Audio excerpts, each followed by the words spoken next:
All right, thanks for coming, everybody. So I'm Gil, I work at Lyft, and before we start, I know it might be annoying to take screenshots of slides that you want to just capture, so I put this presentation on this Go link. You see go.lyft.com/VBTransfer 2019. You can just open it up, and you don't need to worry about capturing any of the slides. If anybody wants to take a screenshot of that. All right, so let's get started. The first slide, when we talk about what happened next in innovation, always needs to go for the skeptics and for the enthusiasts. So some people think it's the best thing since the invention of fire. Machine learning is the new electricity, says Andrew Ng. And companies like Google and Microsoft really consider themselves to be AI first. On the other hand, some other people like Gartner think this area is overhyped. So if you look at the emerging technology hype cycle from 2015 to 2019, Gartner always put, in these 4 years, machine learning at the top of the hype cycle. We might be overhyped. I'm closer to the first camp, but this is something to be aware of. So we're going to first talk about the origins of innovation. Why is there such a big fuss in the last couple of years? I think it's because of three main drivers. One is the exponential growth in data. There's a lot of things to train on, a lot of things to look at. Data is actually very important. The second thing is computation power. We can do a lot more. It's much, much more powerful right now what we can do with tools like GPUs, TPUs, et cetera. And the third thing is much more research, more work from academia. Recently, we're seeing another driver, which is businesses start to get demand to the market. I want the market to generate some solutions for real business problems for me. And also, when we talk about machine learning, it's really a collection of a lot of different things. Sometimes there's convergence between machine learning and deep learning. That's not always the case. But most recent machine learning innovations come from deep learning. And partly it's because of this graph in here, right? The more data, the more compute, sometimes or oftentimes means better performance on deep learning versus non-deep learning algorithms. There's a lot of uncharted territory in deep learning, but there are also a lot of drawbacks. So 3 drawbacks that I list here. It takes longer to train. It doesn't always easy to build a solution, to architect it. And also, we can't usually explain what's going on there. There are solutions for each one of these that have been developed in the last 12 months and before, which I'm going to talk about later in the presentation. So what's the path of innovation?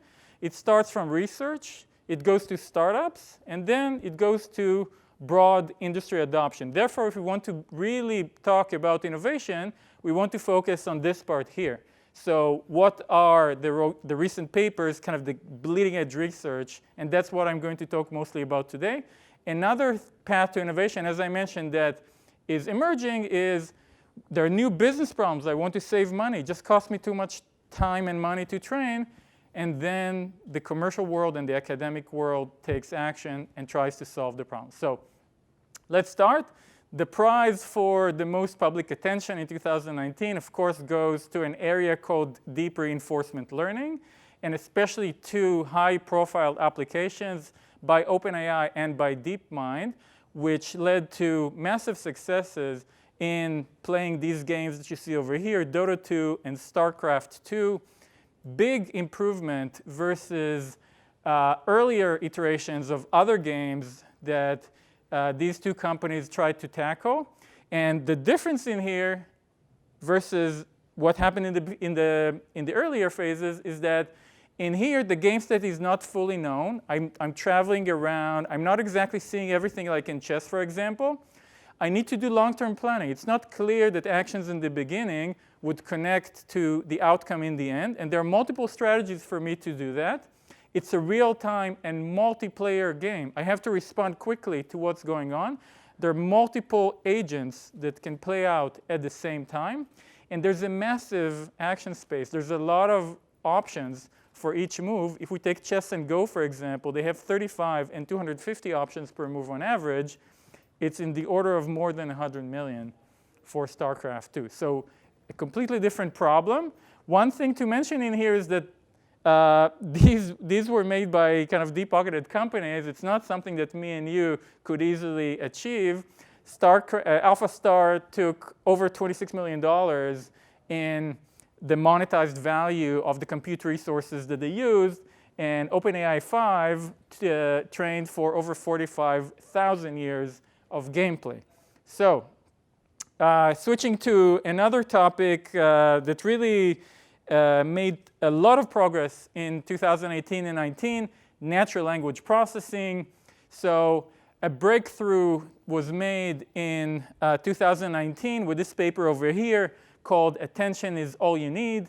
And that led to a succession of really nice ideas on how to extract more information, how to get neural networks to learn more information about the language, and then to apply it to a multitude of problems. A model that has emerged as kind of leading the pack, at least until 3 weeks ago, is BERT. And it helped solve really a wide range of problems in natural language processing, including things like sentence classification, sentence pair similarity, questions and answering. The new contender I'm listing here, it's from a paper from 3 weeks ago called XLNet, and it's outperforming BERT on some new benchmarks. But what we can see is that in this world, there are kind of two main benchmarks. One of them is called Squad by Stanford. The other one is called GLUE. And basically what they are is a collection of tasks. In Squad, for example, there are sections for reading comprehension. So think about a Wikipedia article, and then questions that are asked about the Wikipedia article. Some of them have a known answer. Some of them cannot be answered by the section. And what the algorithm needs to do is to get as close as possible, or even better, than human performance. So the good news is that the most recent submission that you can see on the leaderboard for both Squad and GLUE, which I didn't have here as a reference, surpass human performance. It means that these algorithms are doing better in these language understanding tasks than humans.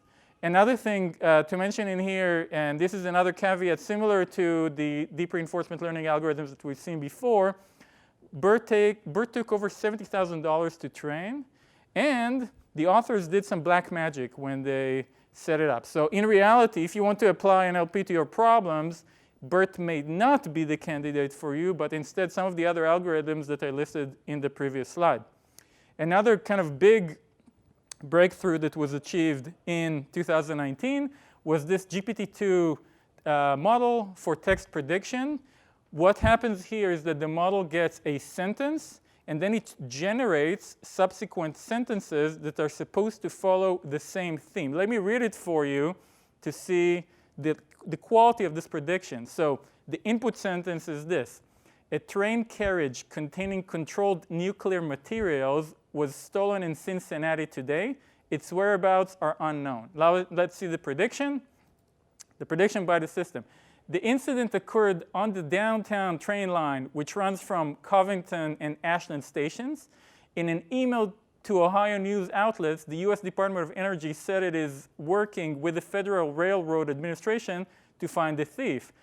A quote now: the theft of this nuclear material will have significant negative consequences on public and environmental health, our workforce, and the economy of our nation, said Tom Hicks, the U.S. Energy Secretary. So this is all made up, and it's very high quality. I should mention that OpenAI cherry-picked this out of something like 10 candidates, but still it's a huge, huge step forward that also creates some potential for fake news. This is very timely because of the upcoming election cycle. So there's also algorithms that are being designed to try to identify fake news.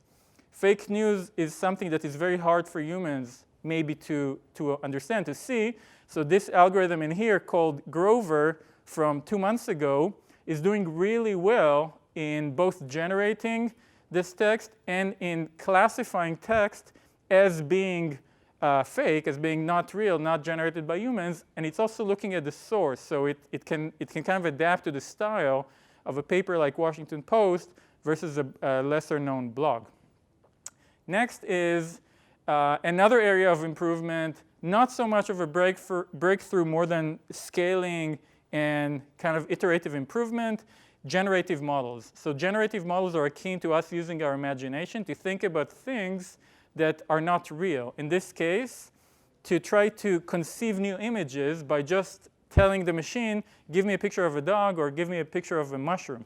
So this research by a group of researchers, this was actually done by Andrew Brook when he was interning at DeepMind last summer, made possible the generation of high-resolution images. This is trained on something called ImageNet, which is a big collection of images, and it was able to generate images of the same resolution basically from scratch. The other interesting advancement that happened in here is on models that can understand the semantics of the image. So this is a paper by NVIDIA and also a demo by NVIDIA. What you're seeing in here is a person drawing lines and painting areas.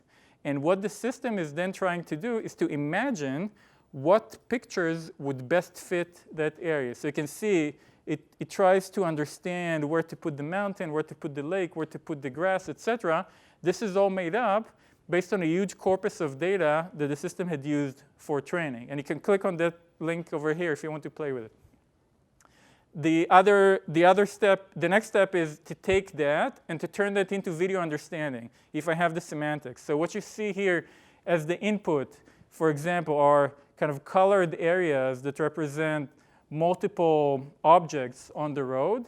The video is completely machine generated, and you can see how smooth it is based on the type of scene that it needed to generate. On the right, you're seeing an application of the same algorithm to take a video of a person, turn it into depiction of the poses. This is all video to video, and it can also take the depiction of the pose and turn it into a video of a person. So it's going to be very easy to create videos, reenact scenes, try to get actors back from the dead, etc.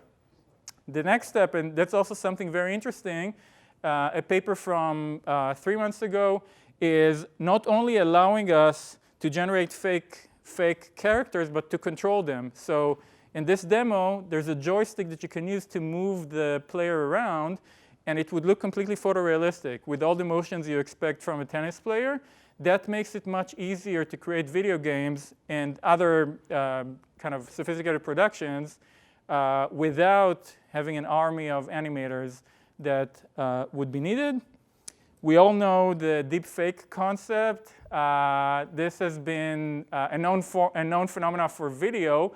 A paper from last month took it a step further and said, given an input video of a person and just the text, I'm going to edit the text that is spoken by that person. So I can take out words, add words, edit, etc., even change the language.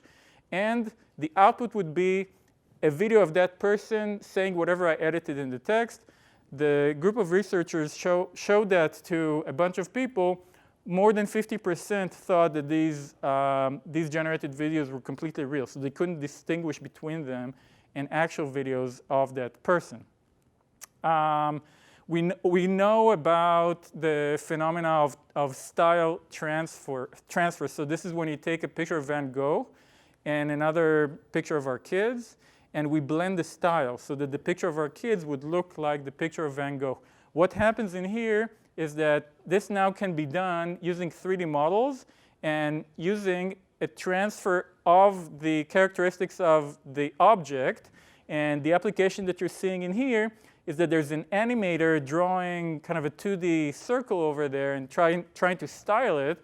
And the output is a completely rendered 3-dimensional shape with the visual characteristics of that circle over there. So it makes animation much easier with this. Tron. So this is a paper from Google, and it reminded me of kind of the Star Trek device. So what happens in here is that the input is a spoken language in your own voice.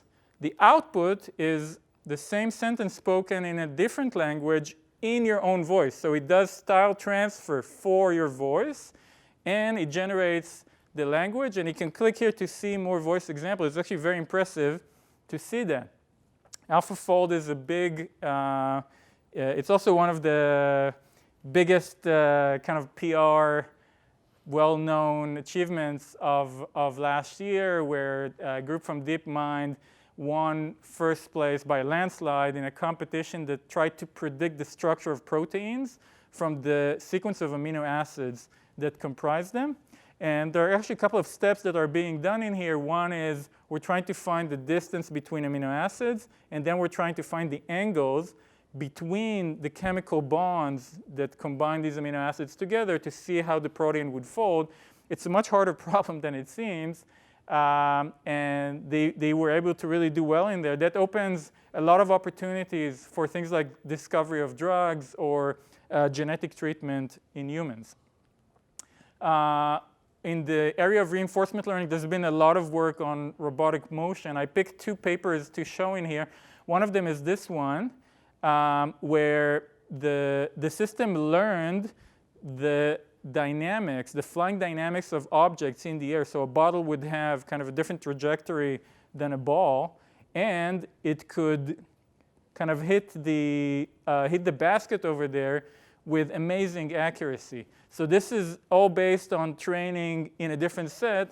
The system was able to transfer that and be able to understand kind of basic laws of physics in order to build that in order to solve that problem in a very nice way. Of course, we can't have a robotics talk without mentioning the robotics lab at UC Berkeley. They always have new innovations, and this year was no exception. This is a robot with tactile sensors in the fingers, which was able to perform kind of human-like actions, like taking a cube and rotating it around and performing really delicate tasks like what you're seeing in here, arranging flowers, folding clothes, even making coffee. Moving forward to applications in healthcare, we knew we can detect diabetes from looking at somebody's retina. The new thing that happened, this was more than a year ago, is that folks from DeepMind saw that they could look at the retina and even detect things that are completely not related, and we might not even imagine that they could be seen in the retina, like our age, gender, BMI, level of hemoglobin, and whether we're smoking or not. This opens up a lot of opportunity for non-invasive treatment, at least for diagnosis of problems. Lots of applications, for detection of lung cancer and processing X-ray, detecting melanoma. I picked this one because it was very interesting. In this case, there was a connection between the electric signals in the brain as picked in the motor cortex to what the arm of the person, how the arm of the person should move. And the application in here was to help restore arm and hand control to the disabled, which is really amazing in my view. I'm switching to systems. One of the areas that is very promising is called auto-machine learning. We're trying to automate the work of the data scientist using more compute power. So basically, we want to start with some input data. We want to see what the optimization metric is, and we want to tell the system how much money and time to use, and then some black magic happens, and at the end, we get the optimized model. In reality, this is more complex, of course. It has all of these different steps. We need to explore the data, transform it, clean it, pipe into a model, etc. And in the AutoML workflow, we're just skipping all the way to the last step. So a couple of flavors, I think, exist for this AutoML. One is I want to automatically pick the features from a closed set of models, pick the best one, and also tune the models, do what we call hyperparameter tuning.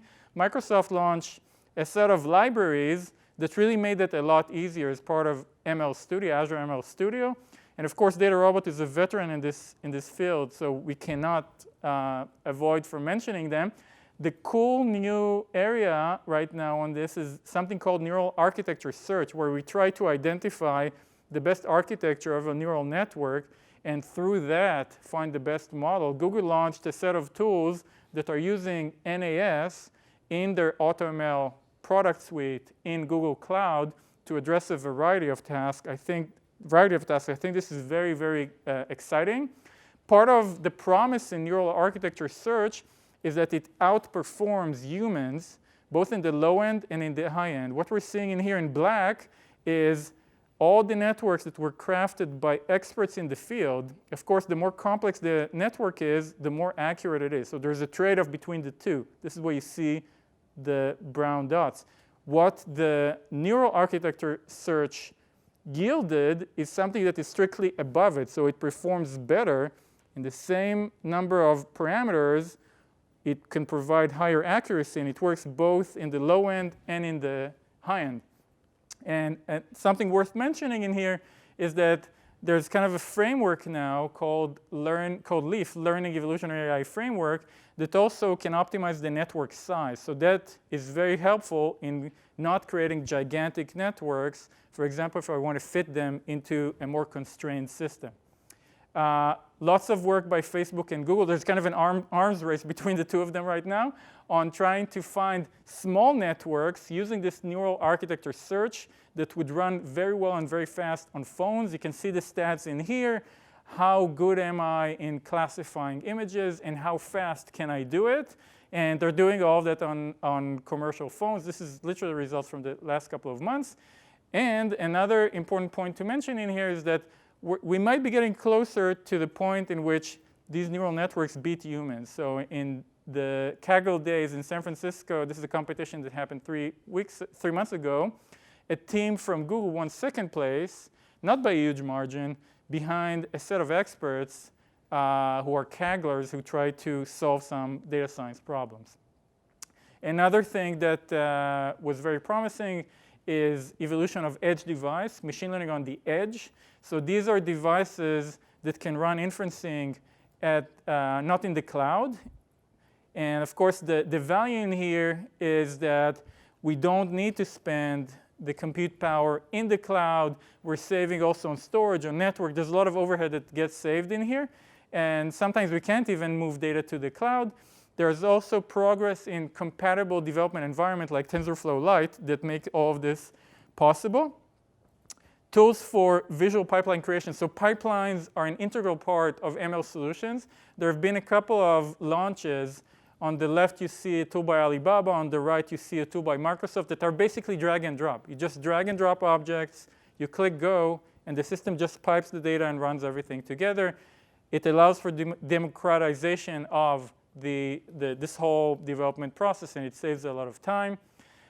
Improvements in training cost and time of networks. Oftentimes, it's not about accuracy, because I can throw a lot of money. It's about how can I achieve more with less. So this is a competition on how I can shrink the cost and shrink the time it takes for me to do both training and inferencing. And there's been tremendous progress. Something like ImageNet, which is a network that took a lot of money and time to run, can now be trained in 3 hours for $25 in this contest. Reinforcement learning frameworks, I'm going to speed up a little bit. Facebook released something called Horizon, which made reinforcement learning models being deployed in production very easily. A big step forward, using a bunch of tools that are open source, and this is open source on its own. TensorFlow Federated allows us to break down training tasks between edge devices. So we can split a task between a whole network of Android phones. Google used it to improve the predictions of text typed in Google services. And of course, we cannot avoid mentioning challenges with interpretability, fairness, and bias. More regulation coming in Europe and in the US probably.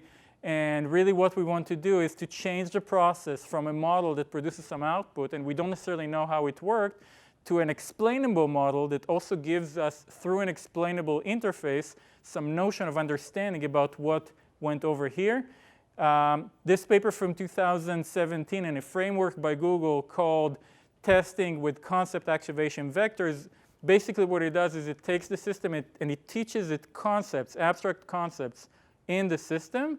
And then as the system runs, it can replay back and it can tell us that this is a picture of doctors because they're white coats and stethoscopes, and maybe because they're male. usage of containers and systems in ML pipelines. Two systems that I personally like a lot. One of them is CubeFlow. The other one is MLflow. They're trying to make it easy for us to solve all of the problems in the different steps in here and to provide a consolidated experience for developers and companies that would want to adopt solutions. And then as we look ahead, what does it mean to work on artificial general intelligence? What are the kind of obstacles and challenges ahead? So I think I list 4 in here. One of them is we have to be better in unsupervised learning. Without being told explicitly what the answer is, we need to be able to learn. This is what humans do. We also want to be able to transfer learnings from one domain to another domain and do it in a very natural way. We want to learn not from a lot of examples, not by using a lot of data, but from very few examples so that we can generalize them. And finally, the holy grail is to learn abstract concepts and abstract thinking. However, this thing takes a lot of time. And if we kind of draw a parallel to what happened in biological evolution, so 400 million years ago, we developed visual perception. And then 230 million years ago, we learned how to walk on both feet.